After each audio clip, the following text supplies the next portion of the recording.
ജീവിച്ചിരിക്കുന്ന മനുഷ്യൻ്റെ ശരീരത്തിൽ പുഴുവരിക്കുക എന്ന് പറഞ്ഞാൽ നമുക്കാർക്കെങ്കിലും ചിന്തിക്കാൻ പറ്റുമോ? എന്നാൽ അത്തരത്തിലുള്ള ഒരു വാർത്തയാണ് വന്നിരിക്കുന്നത്. ശരിക്കും ഞെട്ടിക്കുന്ന ഒരു വാർത്തയാണ്. ഒരു ആദിവാസി കുട്ടിയായിട്ടുള്ള ഒരു കുഞ്ഞു കുട്ടിയുടെ, ഒരു 5 വയസ്സ് മാത്രം പ്രായമായ പെൺകുട്ടിയുടെ തലയുടെ പിൻഭാഗത്തായിട്ട് പുഴുവരിച്ചിരിക്കുകയാണ്.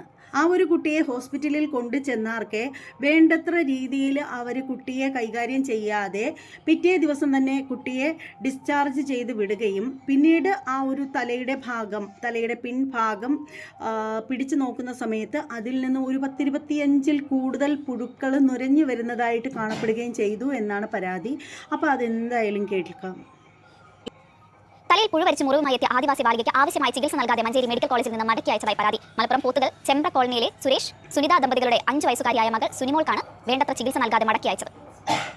തലയുടെ പിൻഭാഗത്ത് കഴുത്തിനോട് ചേർന്ന മുറിവിൽ നിന്ന് പുഴുവരിക്കുന്ന നിലയിലാണ് 5 വയസ്സുകാരിയെ വ്യാഴാഴ്ച രാത്രി 7:30 നിലമ്പൂർ ജില്ലാ ആശുപത്രിയിൽ എത്തിച്ചത്. ദേഹമാസകലം വ്രണങ്ങളുണ്ട്. കുട്ടിക്ക് പ്രാഥമിക ചികിത്സ നൽകിയ ശേഷം മഞ്ചേരി മെഡിക്കൽ കോളേജിലേക്ക് റഫർ ചെയ്തു.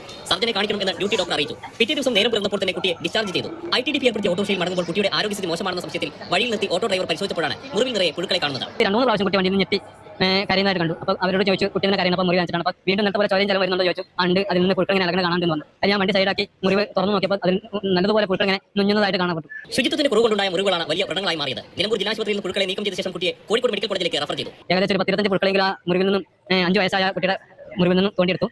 അത് വീണ്ടും മഞ്ചേരിക്ക് കൊണ്ടുപോകാനാണ് പറഞ്ഞത്. അപ്പോൾ മഞ്ചേരി വേണ്ടത് ട്രീറ്റ്മെന്റ് കിട്ടില്ല എന്ന സംശയത്തിൽ അത് വീണ്ടും കോഴിക്കോട്ടേക്ക് മാറ്റാനായിട്ട് പറഞ്ഞ അങ്ങനെ കോഴിക്കോട്ടേക്കാണ് ആ കുട്ടീനെ കൊണ്ടുവന്നത്. കോഴിക്കോട് മെഡിക്കൽ കോളേജിലെ തീവ്രപരിചരണ വിഭാഗത്തിൽ ചികിത്സയിൽ കഴിയാണ് 5 വയസ്സുകാരി. മനോരമ ന്യൂസ്, മലപ്പുറം. ഇതൊക്കെ കേൾക്കുമ്പോൾ പറയാനുള്ളൊരു കാര്യം ഒന്നേ ഉള്ളൂ. നമ്പർ 1 കേരളമാണ് അല്ലേ? ആരോഗ്യത്തിൻ്റെ കാര്യത്തിലായാലും, പീഡനത്തിൻ്റെ കാര്യത്തിലായാലും, കുംഭകോണത്തിൻ്റെ കാര്യത്തിലായാലും, അഴിമതിയുടെ കാര്യത്തിലായാലും, എന്തിൻ്റെ കാര്യത്തിലായാലും നമ്പർ 1 തന്നെയാണ് കേരളം. ആ കാര്യത്തിൽ യാതൊരു തർക്കവും ഇല്ല.